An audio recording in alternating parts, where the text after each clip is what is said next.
You ready? I'm good. All right, let's take the pledge.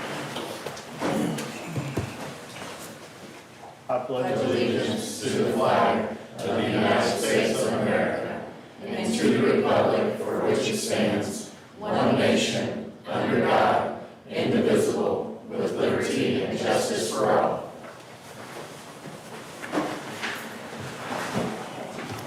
All right, Mr. Gravette, welcome and celebrations.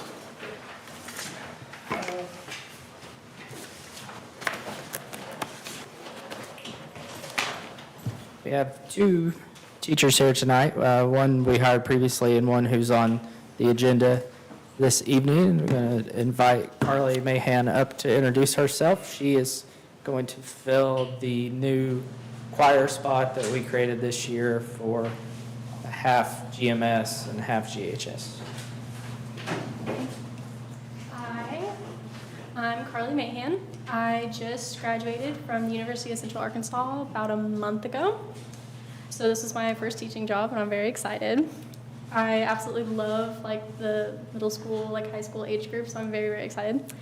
I just also finished up my internship with teaching choir and AP music theory at Bentonville High School.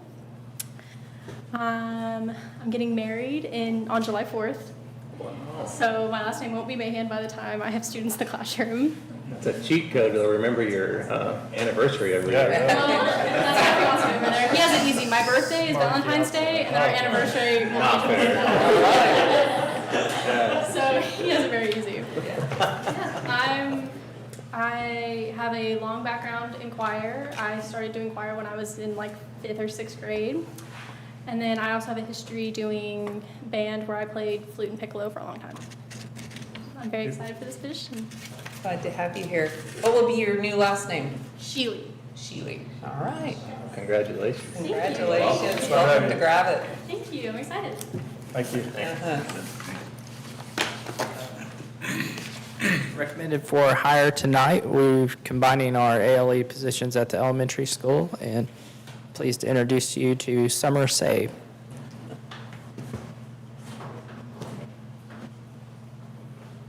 Short girl problems here, hold on. Hi, I'm Summer Say. I've been living here in the Arkansas area, Bella Vista, for about a year now. My undergraduate is in psychology from the University of South Florida. My master's is in applied behavior practices from FIT. I have my BCBA certification.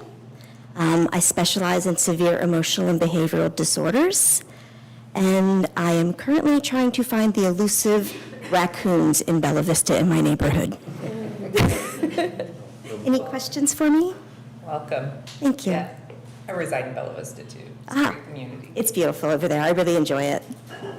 Glad to have you. Yeah, potentially, as we get it. No pressure. Glad to have you. Welcome. Both of you are welcome to stay, but I promise you, you can be out here in 15 minutes if you'd like, so thank you for coming. Yes, thank you Thank you. all. Thank you. See you in August. Next part is exciting. You don't see people in the room because they're just finding out today. We had 21 teachers in the district be identified by the Arkansas Department of Education for merit pay classifications. Principals began calling them this afternoon. They should potentially today or tomorrow receive a letter from the governor outlining their status and that the money has been received by the district. We got a little bit over $109,000. So that's going to be on paychecks for June 20th this week for those teachers. We're excited. We'll celebrate them, especially those high value added growth scores at District Day and with our staff and student achievement.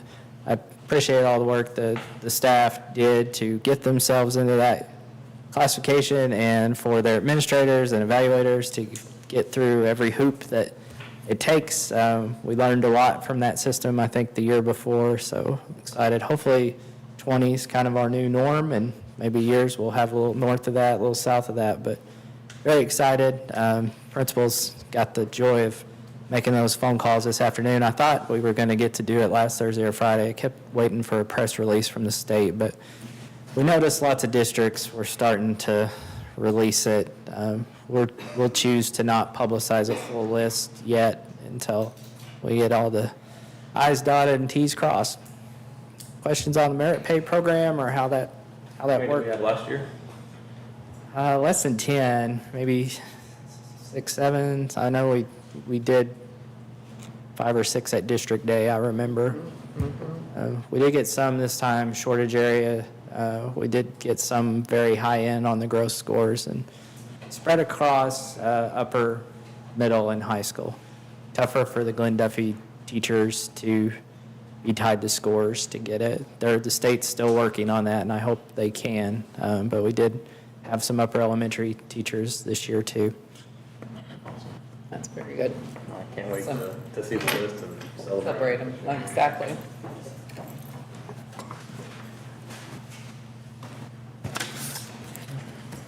All right, we have no comments tonight, is that true, Megan? No? Our next school board meeting is July 14th. Did we have one before that? I hope we can hold.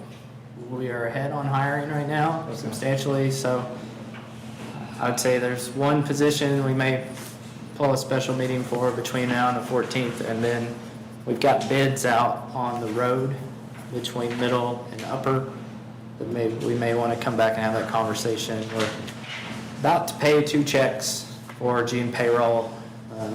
Financial numbers look good to end the year, but I'll need the board to decide if we want to do the road before we find out the price on the expansion project, or if we want to hold that for a weekend in the fall that we could get it done.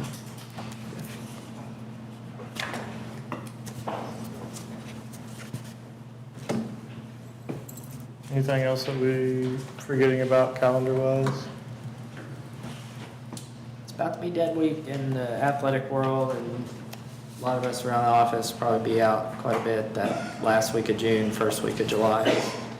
Good time for us to shut things down, and we get a lot of cleaning and maintenance done around the district. Daniel's got tech upgrades to do.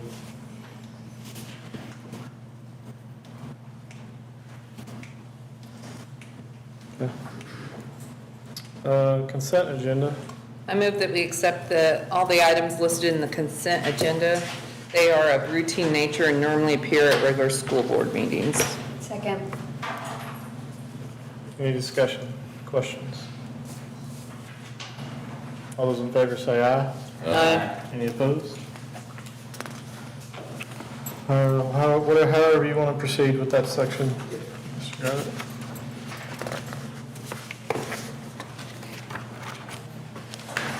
Draw your attention to the staff achievement slides. You can see that's a lot of the packet, the initial packet that went out.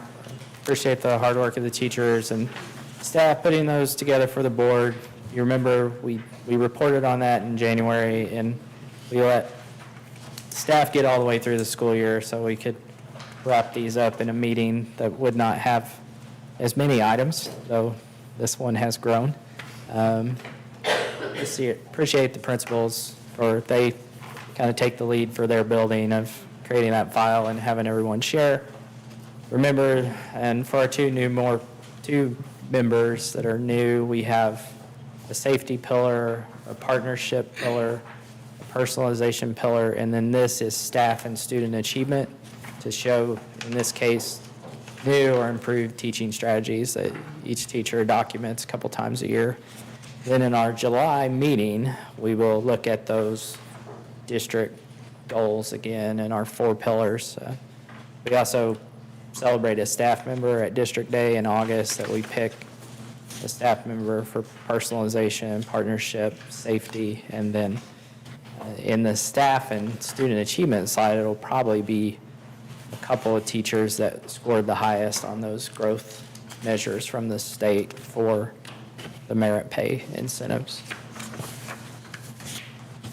And as far as my report goes, you see a lot of summer activity, a lot of projects and things we're doing. There were some updates on hiring in there that I can provide in executive session. And then Officer Crane's part I redacted, and I have copies for you for executive session. And then next month will be when we're looking at the safety audits. And he started working on that in May for each building with local police and a lot of our staff, and starting to implement some of the changes we saw from the training we did in March.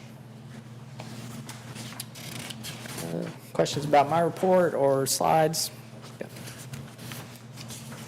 I'm going to welcome up Mr. Matlock tonight. We have two that are wrapping their first year, our new special ed director and our new athletic director. We're going to give you 5 minutes or so, kind of overview of their year and just kind of a status of where numbers are in their department, and a little bit of reflection on this year and what's to come.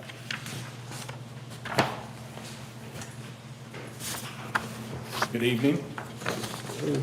I think you all have a copy of the report that I sent over, just going over our numbers and where we kind of stand as far as student services are concerned.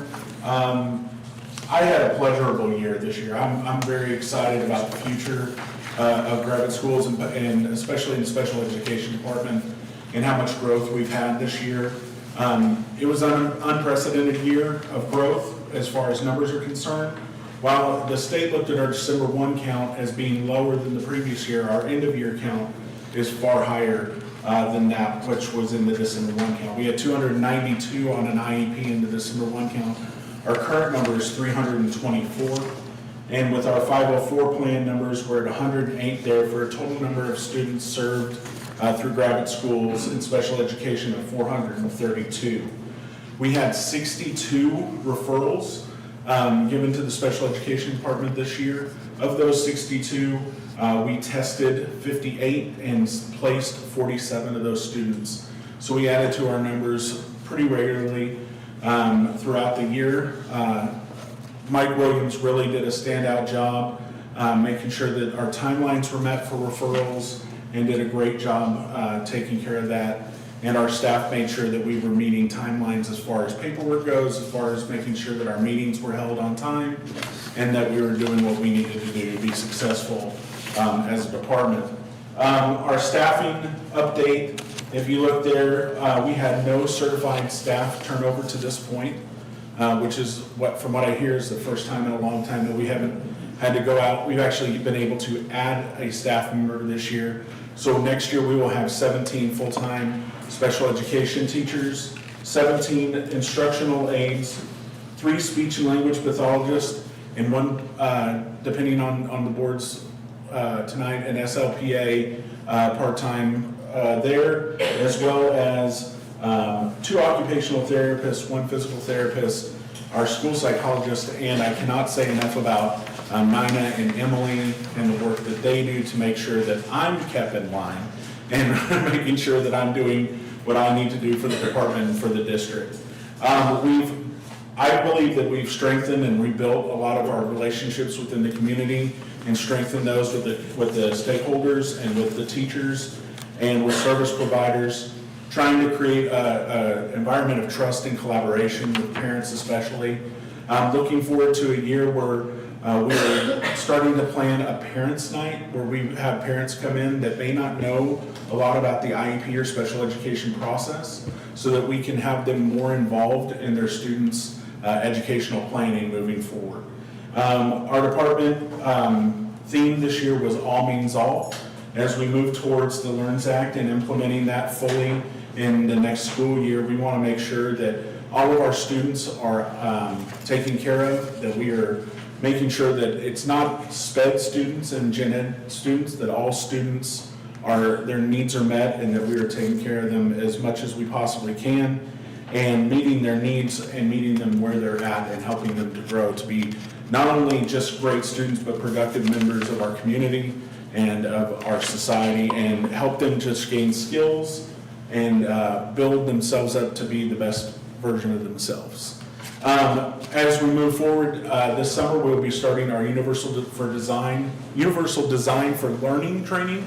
We will have 30 teachers in that this year, and then we will expand that out the following summer to the entire faculty throughout the district to make sure that we are meeting the needs of every student in our district. So any questions about that? Is that, you can say that you have to research this question, that's okay. That number is like 20% of our students. Yes. Is that, I don't want to use the word normal, but It's slightly higher than other comparable districts. There are factors related to that, and whether you look at it as a good or a bad thing, that means that Gravette does take care of their students. Word gets out when we have school choice and things of that nature, and parents want their students to feel like they are welcomed, that they'll be taken care of. They know that our staff and that the therapists and the service providers that are involved in Gravette will take care of their students. But yes, it's about 7% higher than comparable districts.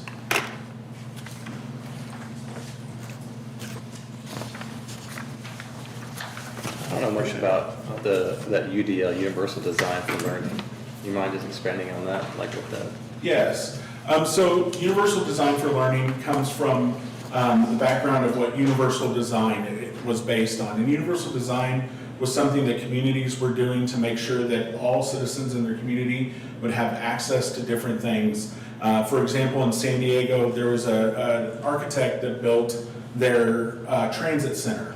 And what he did to help people with that were blind or vision impaired is the north and south sidewalks had one texture and the east and west sidewalks had another texture.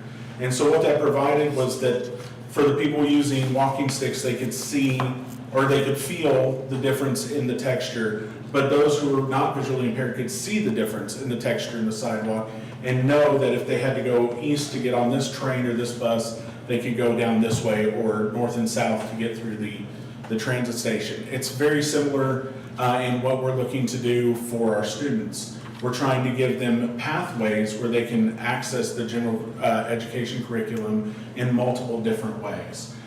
We've already implemented a lot of these through the technology that we use, Google Read and Write, the Read and Write initiative that was done by the state, things of that nature to help our students have better access and to be able to show that they can garner the content in multiple different ways, not just a multiple choice test, but in a book, in a report, either orally or where they can write it out, or even in a project-based learning. So it just expands that and helps us grow in that and give it to not just SPED students, but every student.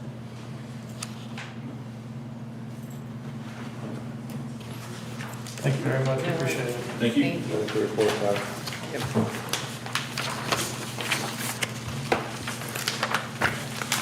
Appreciate all of Mr. Matlock's work. Last summer, we hired 5 teachers in your department, and so far, that's Yeah. pretty incredible, and that's part of overall where we sit in hiring right now. Welcome up, Coach Fire, give you a summary of this year in athletics.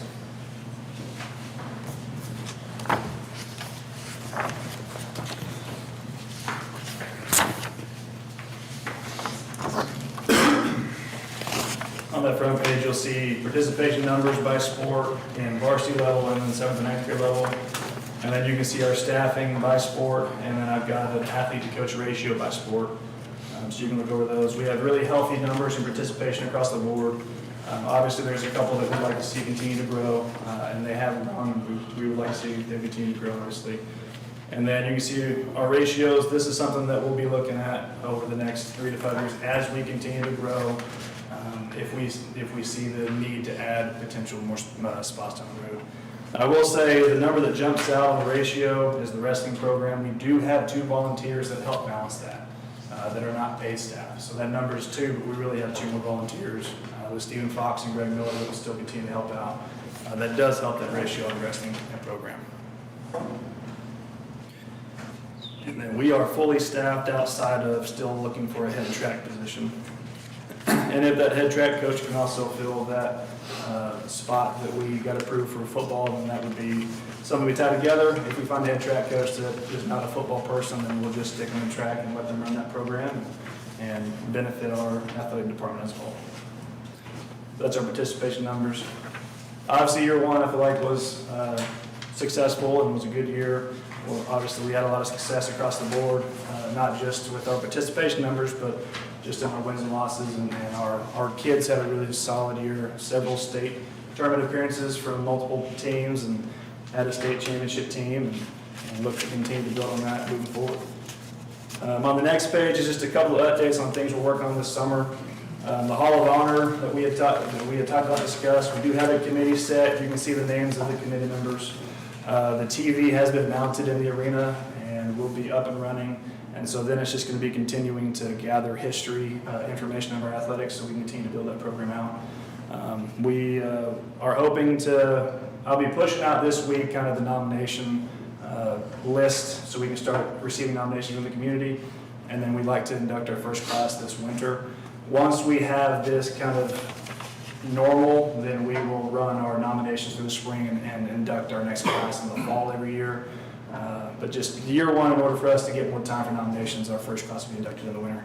That was something that we had talked about as a committee. And then the height mental performance, you can see more pages kind of outline what that is. So one thing that we had talked about in our end-of-year coaches meetings with several of our coaches on staff is this generation and just mental health being at the forefront of things that is more prevalent than people are struggling with, and things that not necessarily we're struggling with more now, but we just understand more now. This is a program that we want to implement and have several of our coaches have stepped up and volunteered to be pilots for this program to see how it fits long-term needs within our athletic department. But it's going to basically break down every athlete with the 3 C's of mental toughness and composure, competitiveness, and confidence. And they'll do a pre-screening, give us a baseline of kind of where they're at, which can always be skewed based on the kind of days that they're having. There's some kids will have better days than others. But then you also do constant check-ins to see how they grow or how they fluctuate on that spectrum in those 3 areas. And then it has a bunch of teaching points to help grow those athletes in those areas. It also has a lot of teaching points to help grow coaches in those areas, because in order for coaches to be able to help our athletes, they also have to be trained in these things as well. So it's got 2 functionalities, athlete-specific and coach-specific, and piecing those 2 together, I think, will greatly benefit our athletes in the evolving world that we are living in. Great. You guys have any questions on the year or on those 2 things? Is that just a short assessment they take? Like Yes. personalities? Yeah, so the setup will be about 30 minutes to get everybody set up and get that initial testing. And then it's really 5 to 10 minutes a week. And so part of the thing when they train us and talk to us about it is implementing it into the routine every week. And so it's seamless in your practices. They gave, this program is used at the college level and high schools, primarily in Texas. We're actually going to be the first Arkansas high school to run this program. But there are some colleges in Arkansas that use it. U of A uses it a little bit, Texas A&M, Penn State.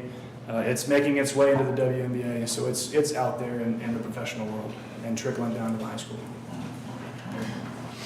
Is this like when they're done with practice, they give like a thumbs down or a pat or something? Can be, I guess. Yes. It will have those kind of check-ins on how are you feeling after practice, and a good way for coaches to have a rapport and to get to know their students and their athletes. If an athlete had a bad day, this is a good way for them to, like, because there's stuff that goes on in their world outside of athletics, and sometimes that bleeds in and vice versa. You looking at this ratio, is this like something you're satisfied with? There's some areas where I think we can grow over time, but I think we're well equipped now, especially when you compare it to other schools our size in our conference and around the state. Obviously, as we grow, we'd like to grow that and shorten the ratio, but I feel like we're in a good spot right now. Perfect, thank you. I like having this information. While we got you in the hot seat, we might as well put you in one. So, like restrictive rosters, I just like to have the conversation around, because we're looking at ratios. And I guess my thing is trying to understand a little bit of the strategy behind it, because we have wrestling that's got 96 kids and we're at a 52-to-1 athlete ratio, where I don't believe we're cutting kids. Right. We have basketball, that's at a 15-to-1 ratio and 29 where we are cutting kids. Yeah. The girls' program is not cutting kids, the boys' program is. And part of that is when the coaches are asking me if it fits their needs and we have that conversation, this is part of what dictates my response to them on whether I think they need to be cutting or don't need to be cutting. And then my conversation with them is, if we're going to make cuts, it needs to be an older kid as opposed to a 7th, 8th grader. Don't cut your youth program and don't cut your growth out from under you. But by the time they get to varsity, you know if they're taking reps and just kind of whether they need to participate in something else or whatever the case may be. So those are the conversations I'm having with coaches when they come to me about cutting and whether or not it benefits their program. For example, I'll use baseball for example. On here, the ratio is assuming that the third coach is approved tonight, which is on the agenda. He had a tryout in place, and if this is approved, he's canceling his tryout. He's 16-to-1 ratio for him is good. He's going to add 9th grade games and more sophomore JV games to his schedule because he has the coaching numbers to do that. So those are the conversations that I'm having with the coaches. I guess my hope would be, I mean, whatever, I'm just one person. You know, I'm not the biggest fan, so I do think it's a bit of a culture shift. Now, I think there's times where it's just the reality of life. When you have 100 kids in there, you can't do anything. Right. So, but my hope is that there's I mean, it sounds like there is, but a process to be sure that we're not being subjective based on what talent we might think's coming versus not, you know what I mean? We're making decisions based on what's in front of us and what's best for the kids. Because we do, you know, we have kids that come through here and we're always on them about getting involved. And we want Gravette to be a place where you can get involved. So I just want to, I get it. I just hope we have some caution around how we implement it, which it sounds like we do, but. Yes, and that, again, there's only been, I think, 3 programs implementing tryouts, and they're the ones that have the higher ratios. When you look at the numbers. Obviously not the highest. Wrestling is just a numbers game. It's a lot like track and football where the more numbers you have, the more, because it's a weight class. I mean, if you have 5 heavyweights, then you've got 5 kids that are practicing each other every day. It's just a kind of a different environment. And I do. I mean, there's some plus sides to it. It pushes kids potentially into participating in something else. You know, so there is, I mean, I get that. I don't want to discount that piece of it either. But it's a culture shift that I think we should be very, very, very cautious with, you know, how we handle it. Yes, I agree. And it's, again, it's just ever-evolving conversations. And there are some programs that, I mean, I don't want to call them out, but you can look at the ratios where if they come to me and I say, you don't need to. You need to grow your numbers. Yeah. So if they do get cut, they're cut from the program, Just that sport. but they have to either take another sport or get in a class. Right. Well, volleyball, you already have 3 on here, and it's 32 with 3, so. Yeah, and again, that's assuming that it's improved. So it has been It has been 45 or, way bigger number. Volleyball. Yeah, with just the 2 and the numbers that they have. Because these numbers, the ratio is based on last year's numbers and then what we hopefully will have after the 9th higher. So that volleyball number really is different. Not to be sticklers, but like, if we look at basketball, for instance, if we cut it down to 12 kids per grade, then it's like 2 kids, you know, like that ratio for each practice or game changes. Right. And, you know, you're all of a sudden at a much tighter ratio. So. Right. Yeah.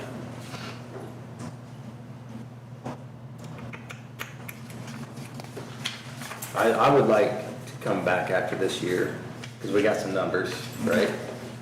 And just reassess, like at least have the conversation to make sure, you know, from a gut feel that this feels like the right thing and it resulted in the right thing, because we should be able to high level understand how many kids did get cut. Did they go get involved in something else? Did we help them get involved with something else? Yes. You know, because that's a tough one. Yeah, and I can track that this year and reevaluate next spring. I think it'd be good, Yeah. since it's a big change, you know what I mean? It's a big change, so, and it's pretty tight, it's only a few sports, so we could Yeah. track it pretty easy. Oh, yeah, it should be easy to track. Okay. I have a question on the mental performance program. Yes. So is this going to be geared more towards the female athletes, or did it just happen to be mostly the girl? It just happened to be the girls' sports that volunteered to run the To do program. it, okay. So the guys aren't like really excited about this? Yes, and what I talked to the company about is that's the norm that they see Okay. when they first come into programs, is usually the girls and the girls' coaches are all about it, Yeah. and then it takes a year or two of seeing it before the boys' programs jump on. Okay. But it is expected that all of the programs will. Eventually, yes, that would be my goal, Got it. especially if we see great results from it, and we have the data, and I think it's an easier sell. Okay. Because we have our local data, as opposed to data from Penn State or Texas A&M, Right. high-level college athletes versus a high school kid that just wants to play for his high school years. There's a difference in that too. Okay. Good for our girls programs and our one lone boys program for stepping up to the plate. Well, I think that's exciting because we're really going to have very accurate numbers because, you talk about our multi-sport girls athletics, they're going to be, regardless of the sport, they're getting it year-round. So I think that's going to be, we're going to have really accurate data once we look at it at the end of the year.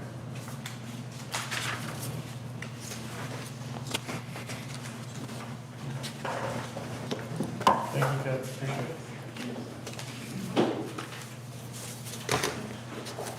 And I would just want to say, Mr. Matlock, Coach Barr, it's impressive to have you here, to think that both of you, this has been your first year and the changes that are happening in your department, good things, so thank you.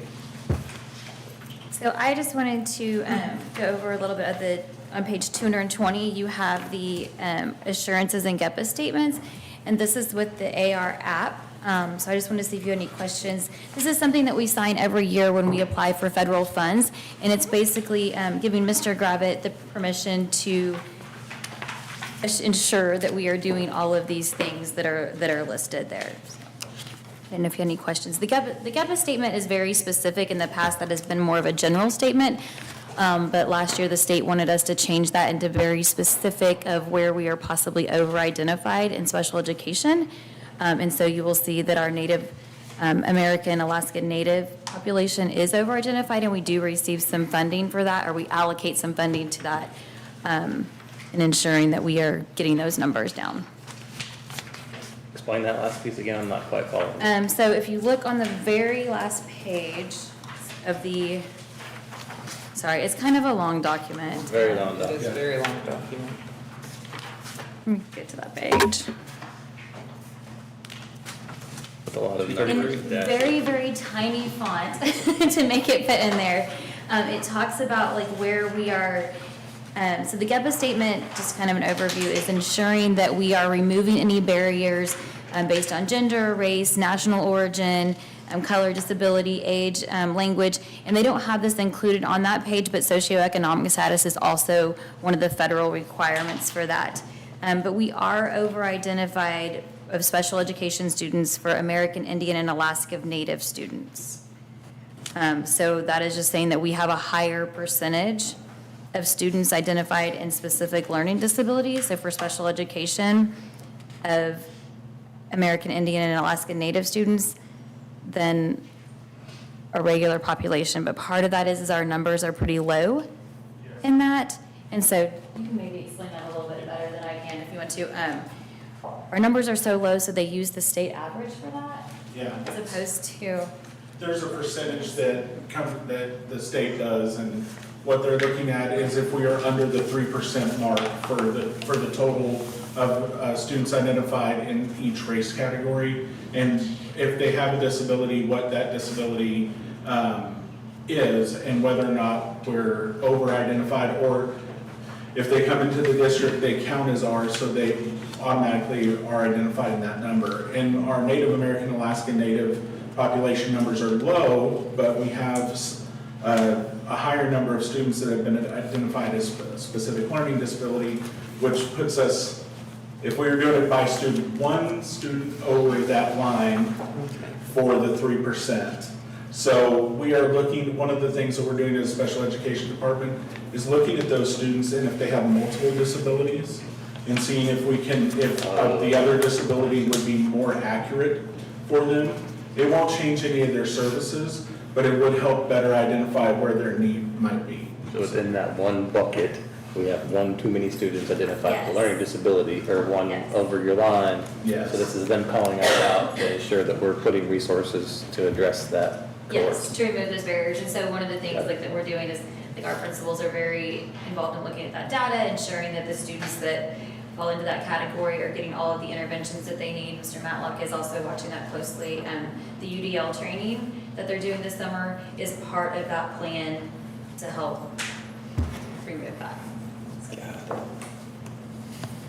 One of the other factors that we looked at is, are the assessments that we're doing, are they biased in any form or fashion? So we reviewed that. We found that they are generalized for the most part, so we don't have that to look at. But what puts our numbers, good and bad, is we have a lot of younger students who are identified as Native American. So a lot of programs, they graduate out students that have had that, and we haven't had one graduate out in a couple of years, so that's what we're looking at. You're welcome. So are there other questions on those assurances? I'm sure you've read through that and know all of them.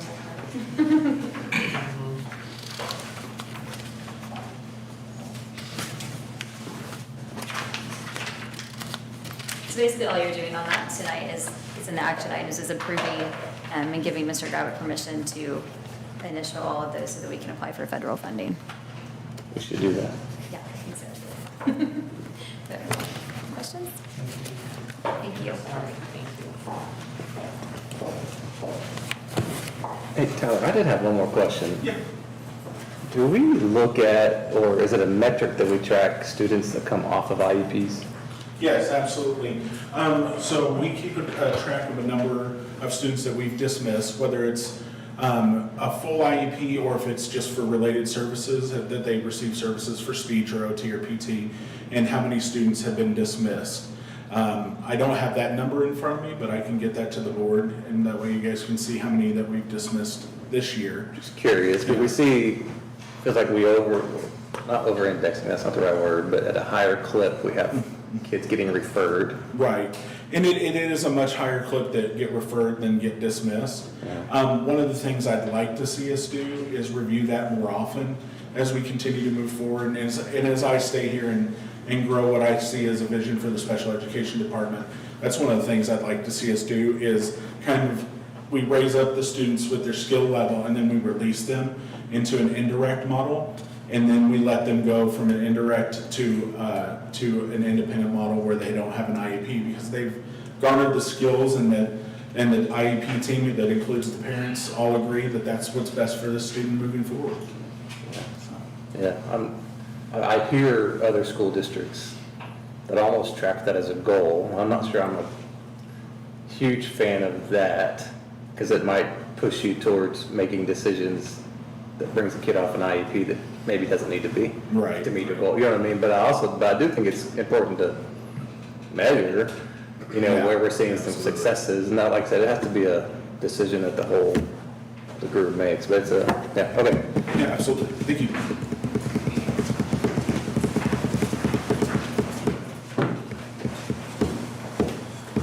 Okay, reviewing financial results for period 11, May, fiscal 2024-25. It's hard to believe it's almost over. Property tax receipts, this was what we call our pullback month. So for May, we received almost $6 million. Total receipts from all sources for the month were a little over $6.5 million. And of course, we had our monthly state foundation funding of $417,000 in there. Year-to-date receipts, $25.1 million. That's equal to 97% of budgeted revenues. If y'all look on page 1 and you look at the local tax row near the top, and 2 spaces to the right of the highlighted $6 million there, you'll see what our overage is for taxes so far this year. Okay, $863,000, and we have another tax payment coming. Usually that's about $500,000 in June. We're also going to get, if you go down about 6 rows, we're going to get a 98% uniform rate of tax. As you guys know, the state guarantees a 98% collection rate on the first 25 mills.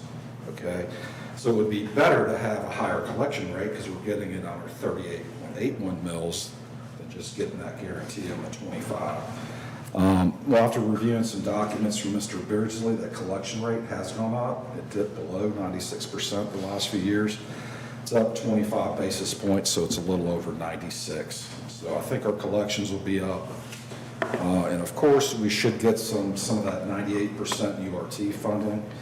If you look on that row, last year it was 270,000. Are we going to get that much? Probably not. But I'd like to see at least 200. Where you at there? Look at 98%, it's the state funding block. Oh, yeah.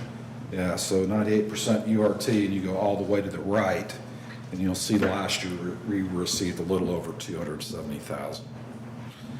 So what is all this? It's the difference between our conservative approach with the 90% collection rate versus the actual, which is now 96 and change.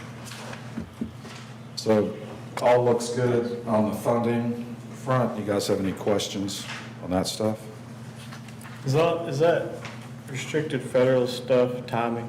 Is it still going to happen? Yes, or is it yeah, just- well, so if, Got a previous spending. a lot of these funds are reimbursements. Yeah. When you look through the cash reports, you'll see a negative balance. That means they owe us the money for it.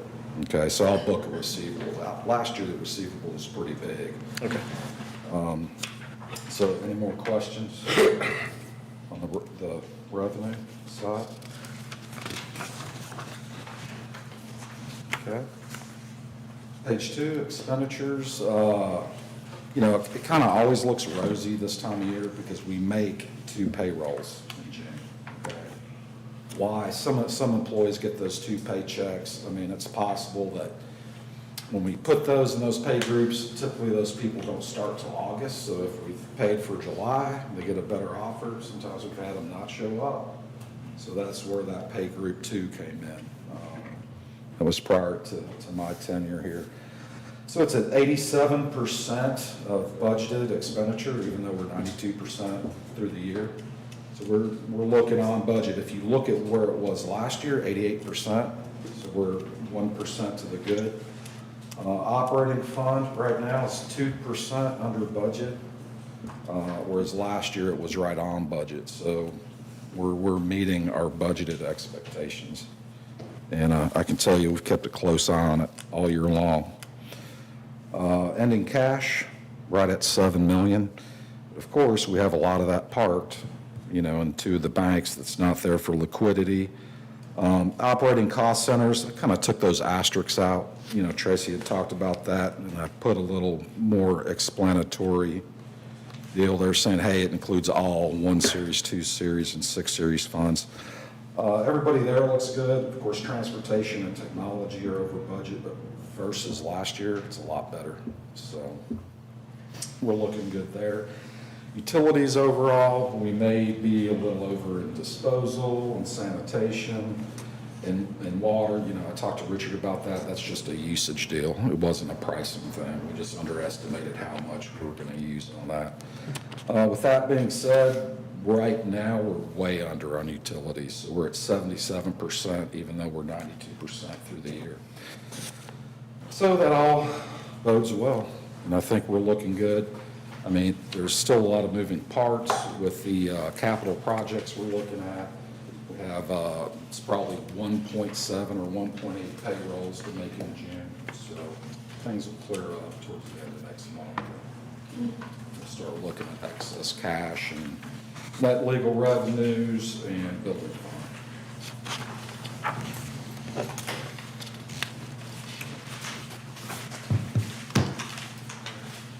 That would be our decision in between now and July 14th, once these payrolls are done and if we have any more information from Crossing and Build. Hopefully we have some money to do the road, and there's a couple other big projects that you guys have seen on our planning sessions before that we may address, or we may address them in fall. But everybody that's running the school and running the department this year is doing a good job on taking care of fund balances and staying on budget. We've had some good breaks in some other areas, which Richard will share one of those with you tonight, on roof bids and some other things. But You know, with Mr. Gravette pointing that out. We are losing enhanced transportation. I think they're supposed to build that to the matrix. Nevertheless, it's about $35,000 a year. The Walton Families or Foundation has been given the ABC program, $75 a year. That's going away. Ms. Sears expects maybe around $100,000 to get trimmed off her budget. So we've been cautious and rightfully so until this shakes out.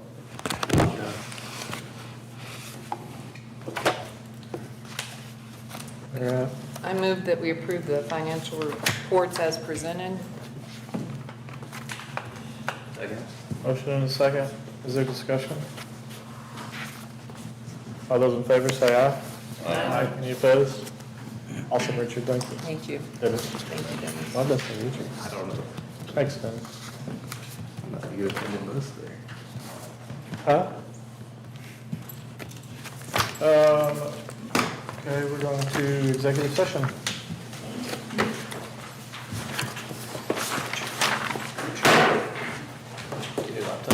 I guess I was thinking facilities or something.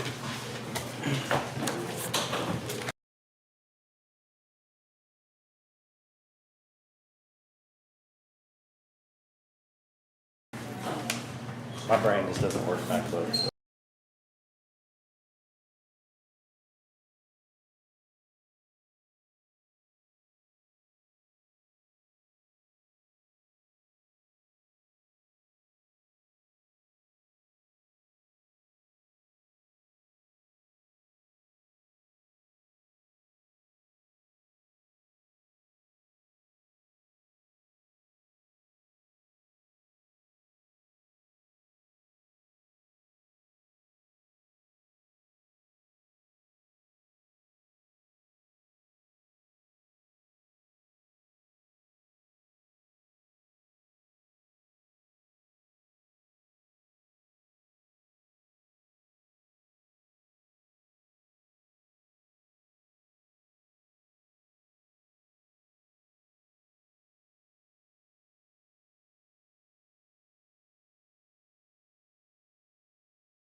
Southern Board members met in executive session for the purpose of discussing the following items pursuant to the Arkansas Freedom of Information Act 93 as amended, employment.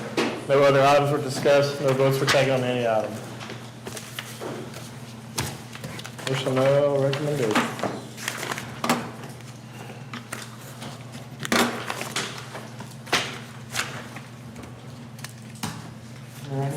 Ready. I move to hire Amanda Motley as Glen Duffy Elementary second grade teacher for the 25-26 school year. Ms. Motley will be working a 190-day contract starting on step 1, earning a salary of $50,000. Second. Any discussion? All those in favor say aye. Aye. Any opposed? I move to hire Summer Say as our certified K through 5 ALE teacher for the 25-26 school year. Ms. Say will be working a 190-day contract starting on step 7 with masters, earning an annual salary of $53,095. Second. Any discussion? All those in favor say aye. Aye. Any opposed? I move to hire Griffin Payne as Gravette School District evening custodian for the 25-26 school year. Mr. Griffin will start on step 2, working a 245-day contract for an annual rate of $27,994. Second. Discussion? All those in favor say aye. Aye. Any opposed? I move to hire Robin Saunders as a Gravette School District day custodian for the 25-26 school year. Ms. Saunders will start on step 1, working a 245-day contract for an annual rate of $27,176. Second. Discussion? All those in favor say aye. Aye. Any opposed? I move to hire Kristen Thomas as our GHS cook cashier for the 25-26 school year. Ms. Thomas will start on step 4, working 6 hours per day, a 180-day contract, earning an annual salary of $14,819. Second. Discussion? All those in favor say aye. Aye. Any opposed? I move to hire Renee Brown as our GUE cook cashier for the 25-26 school year. Ms. Brown will be placed on step 10, working 6 hours per day, an 180-day contract, earning an annual salary of $16,156. Second. Discussion? All those in favor say aye.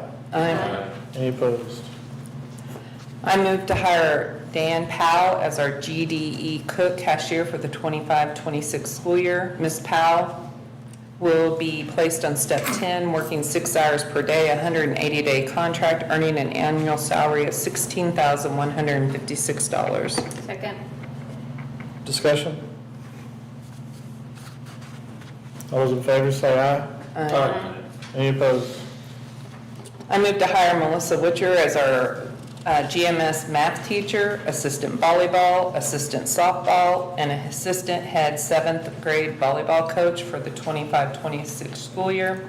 Ms. Witcher will be working a 190-day contract, step 11, with masters, earning an annual salary of $68,355. Second.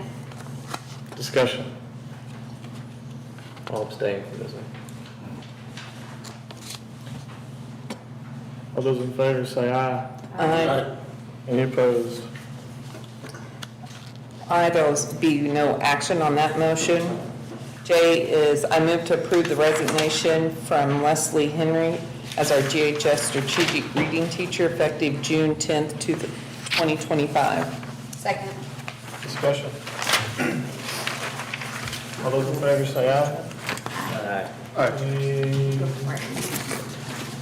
Let's do that again. All those in favor say aye. Aye. Any opposed? Sorry, fall asleep over there. Amen.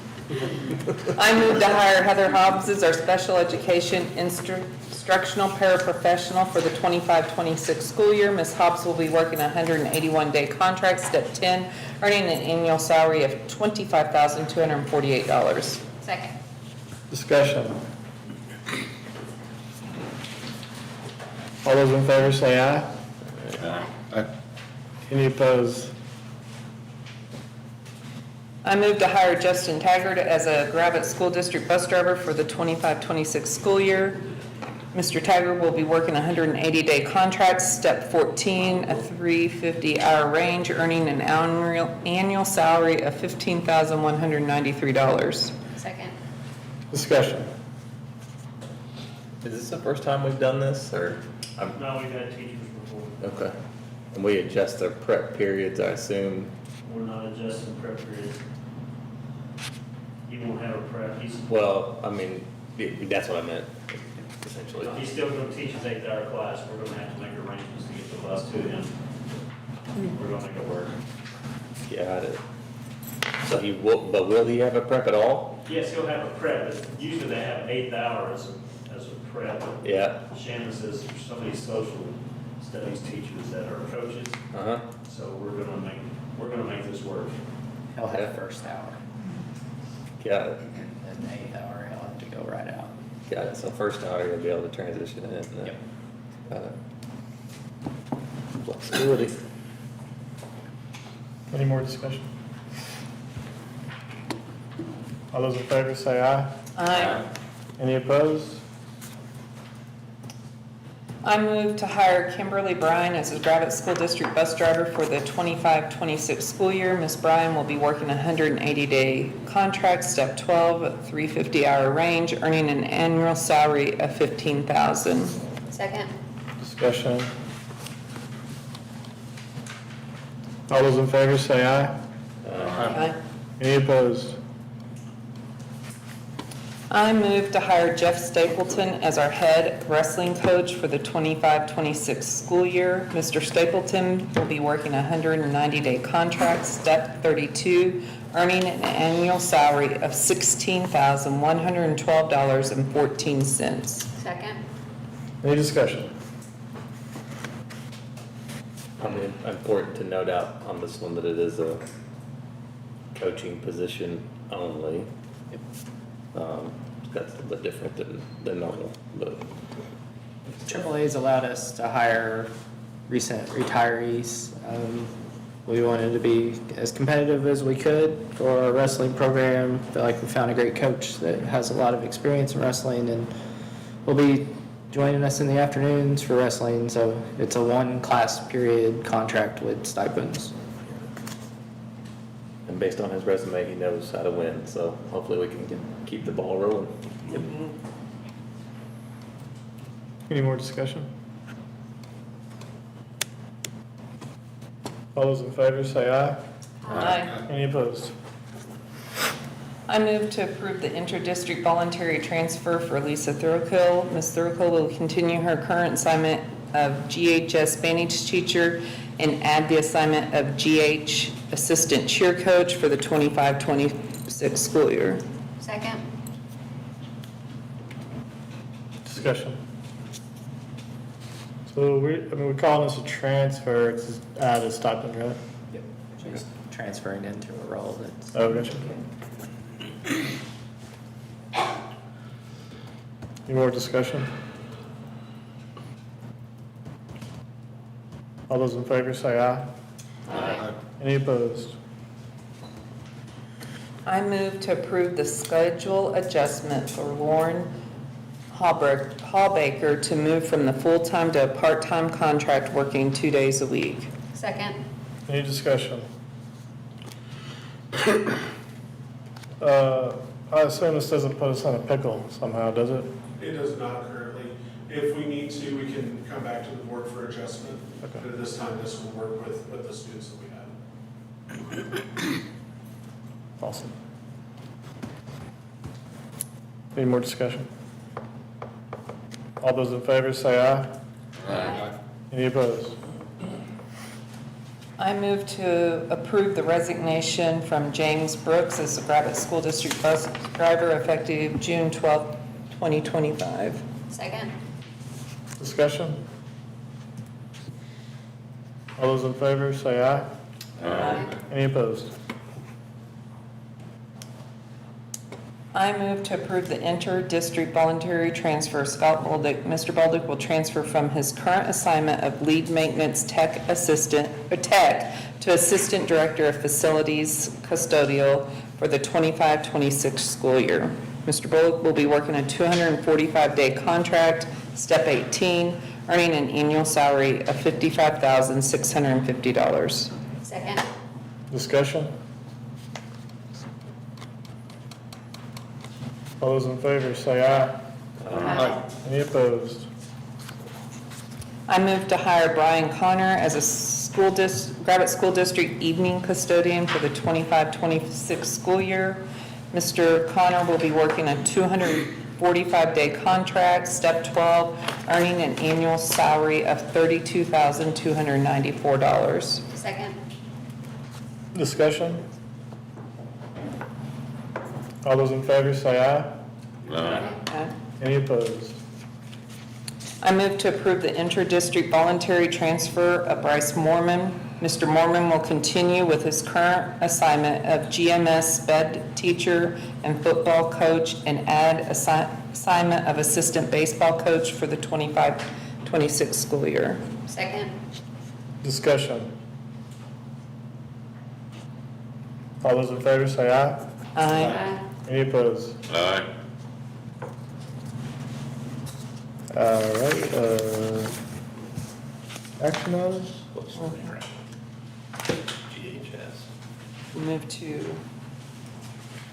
I move to approve the overnight boys basketball camp trip to Branson, Missouri on July the 22nd, 23rd.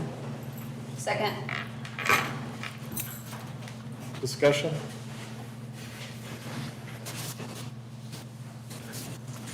All those in favor say aye. Aye. Any opposed? I move to accept the bid for the roof overlay of the GHS practice gym, PAG, and classroom on the north wing in the amount of $334,499. The funding for this project will be out of the building fund. Second. Discussion? Is this where you thought it would be? I mean, Pardon? is this where you thought the bid would be? It's about 50,000 cheaper than I thought it would Okay. be. I like your math. All right. I was told 390 to 400 when I did our bid estimates early on, and the project came in under that. So, Any more discussion? All those in favor say aye. Aye. Any opposed? I move to adopt the resolution authorizing the issuance and delivery of the $5,140,000 Gravette School District Number 12 of Benton County, Arkansas construction bonds dated June 26, 25, and other documents pertaining therefore is prepared by Friday, Aldridge, and Clark Law Firm. Second. Can I amend it to the 20th, the number 20, not 12? Did I say 12? Yeah. Oh, I'm sorry, 20.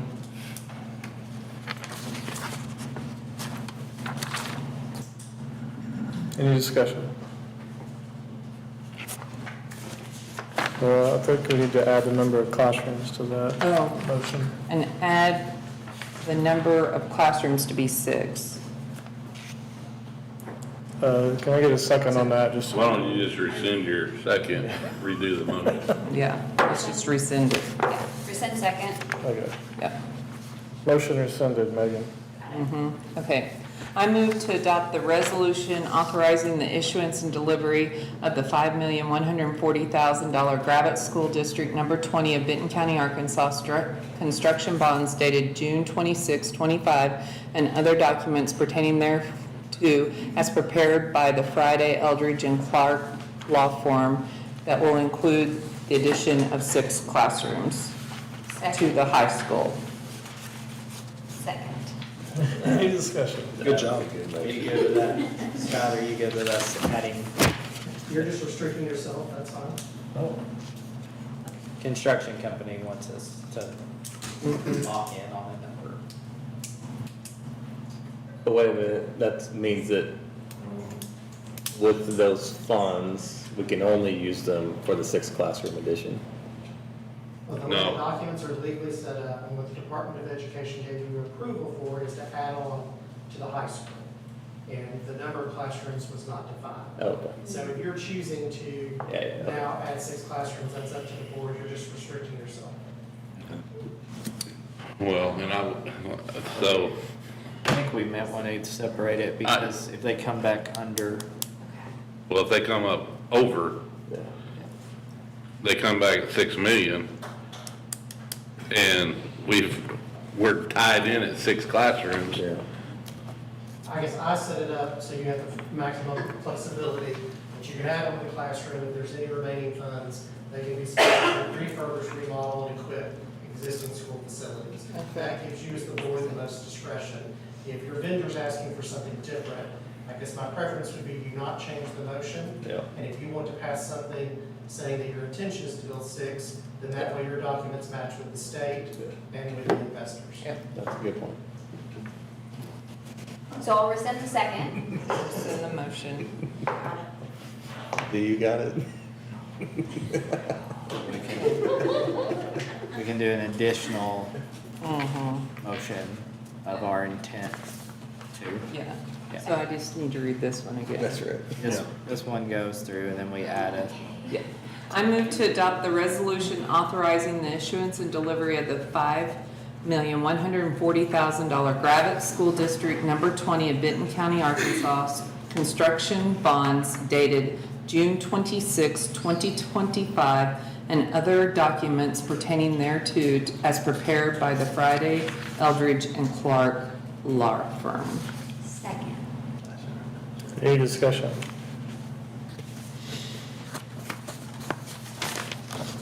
All those in favor say aye. Aye. Any opposed? I make a motion that we intend to add on 6 classrooms with the money issued through the bonds at our discretion. Huh? Second. Any discussion? Our hope would be, Crossland would be a little under, their high-end projection was around the 5.51, which would exhaust all the funds. If we're south of that, got money for paving, is what we had thought initially. That's why we pay you the big bucks. That's them fees, huh? Get free pins out of the deal. That ain't worth a crap. Leave it in your pocket Leave. Any more discussion? with it down. All those in favor say aye. Aye. Any opposed? Just put that in as an H, I guess, Megan. However you want to do it. Put it as H at the bottom. I move to approve the 25-26 assurance and GEPA statement programs under ESSA and IDEA. Second. Any discussion? All those in favor say aye. Aye. Any opposed? I move to approve the MOU renewals with Dr. Mandy Barrett and Mr. Tausch Jones for the 25-26 school year. Second. Discussion?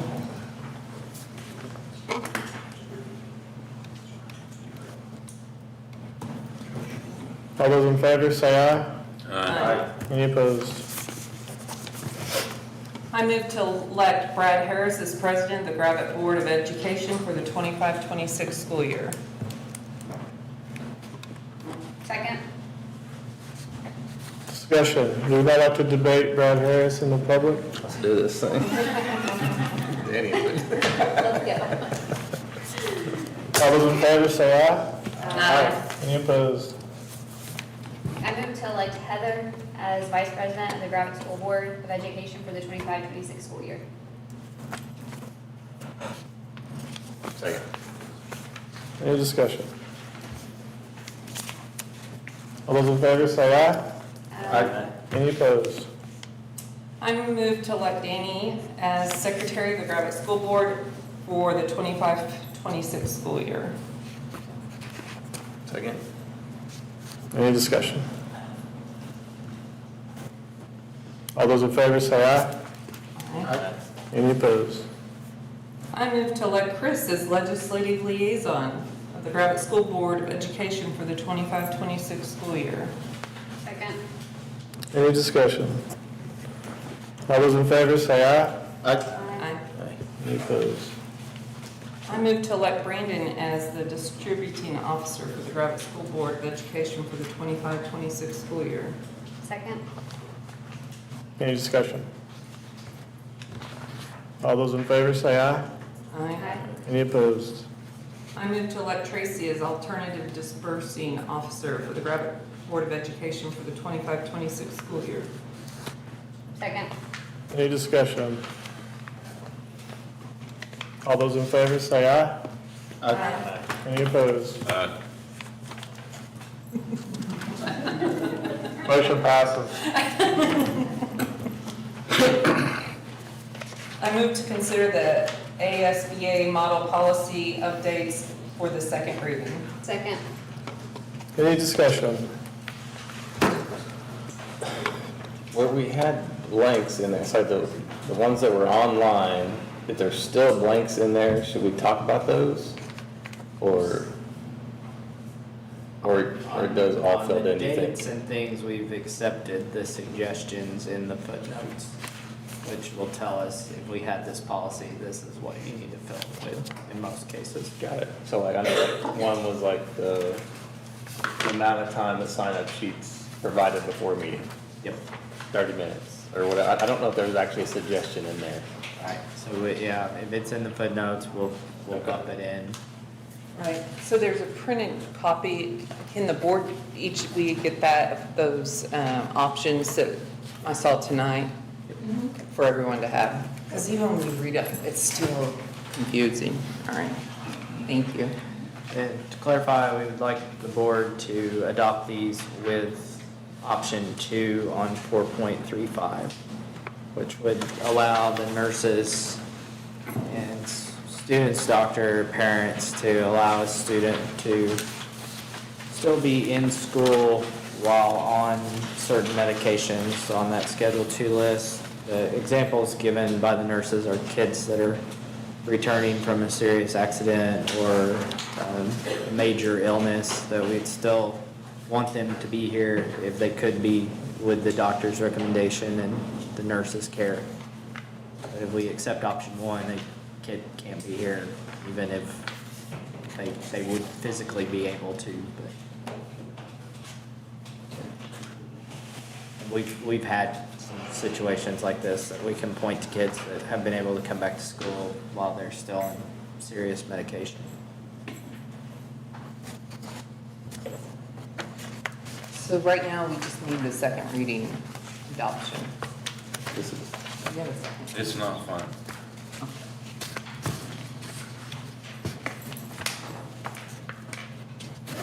I mean, I have some of the same questions I've had around, well, we've got audio recording in locker rooms and change rooms coming up, 27, 28.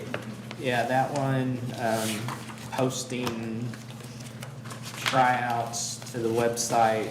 There's a whole lot of stuff that has to get posted to the website now, if you've read through the policies and the footnotes. So those, we'll start making plans over the summer, and then some of these will require to come back to the board next spring, summer, to do the things that the law has given us time to do.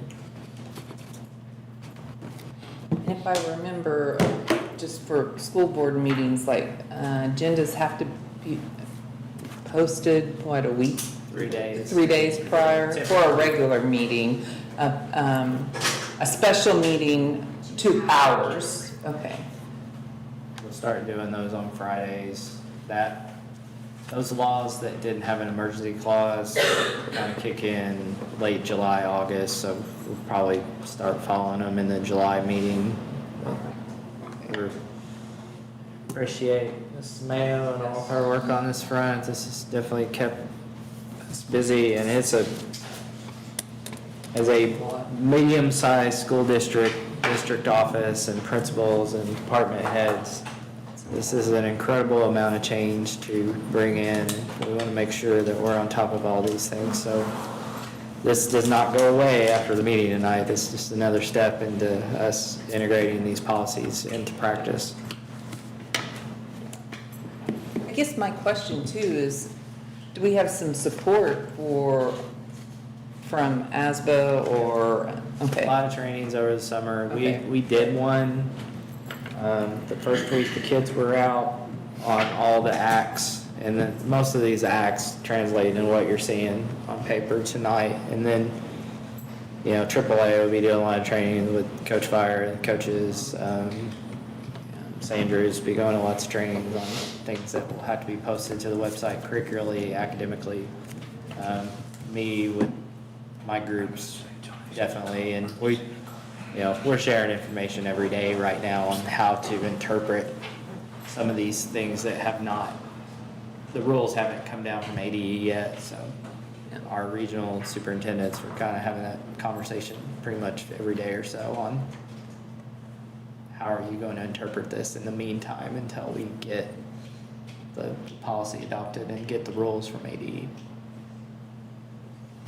There were still some clarifications on learns that's in a lot of these policies that, you know, have been kind of adjudicated or kind of reclassified by ADE of how we should be doing things. So we're going to make sure we're doing them, all of them. I had just a couple spurred ideas as I was reading through them, just as we think about the summer, how we think about training, and then bringing teachers and staff back. AI is one of them, and I've been all over that. We have to identify what our approved tools are. I know there are various versions, but every company is doing it, and we've either got to be ahead or behind, so that like we have a framework in place, because it's gonna happen. Teachers are gonna abuse it, kids are gonna abuse it, and we've got to be able to point back to a policy to be sure we have some framework. And this says you have to have a committee, you have to like come up with all these things. For the record, like I think we need to be pushing it. When the kids get into the workforce, if they don't understand AI, then they're gonna be behind. So I don't want to restrict it, but we got to have some policies in place. The other one is I was just reading through the bullying language and processes and procedures. And I mean, I don't want to go down a rabbit hole of saying we don't handle this correctly, because maybe we do, maybe we don't. But if you read through these procedures, it keeps you in a place where there is no gray area when it comes to standards and how we hold people accountable. I think that's a good one. When we think about training, when we think about bringing kids and teachers back, everyone needs to understand the expectation. And also just, there is a due process. And due process doesn't define guilt, but it guarantees due process when there's incidences like this. So maybe we're great at it, I have no idea. I think it's just reading through it, I think it's worth a really fresh look to make sure that we are tightened up there and everyone understands and we need to have clear expectations as a school, honestly, so.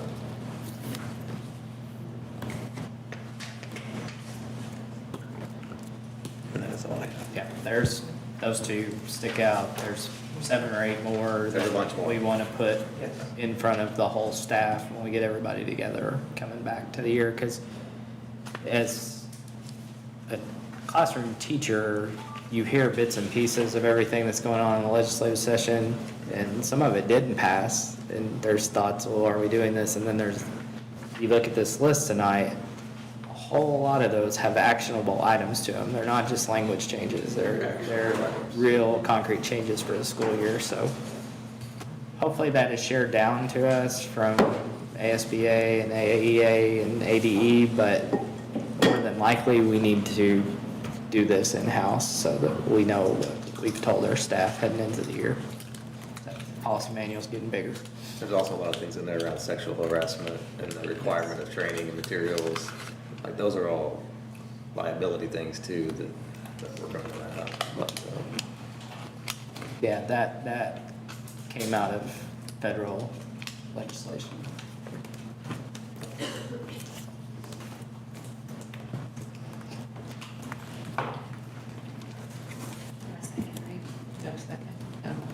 Any more discussion? All those in favor, second reading, say aye. Aye. Any opposed? Linda and I have training tomorrow, so wish us Yeah. luck virtual. All right. I think I'm signed up for that, actually. You going to Hot Springs? No, I'm doing it. I Thank you. for think, am I signed up for that? Send us Yeah. that. I didn't send you that, did I? Maybe it was in my brain that I was gonna do that. I can. Oh, snap. I'll give you my notes. Me, I'm going to Hot Springs. I'd love to go to Hot Springs tomorrow. I'll get back to you. I want to take a moment to thank Mr. Flint for his year as president and our many, many phone calls and updates and prepping for meetings and special situations. He's been a model at the job this year. It made my first year a lot easier. Yep. I'll still call you every once in a while. That's fine. I move Rat- that we rat's gonna put me adjourn. on side. Second.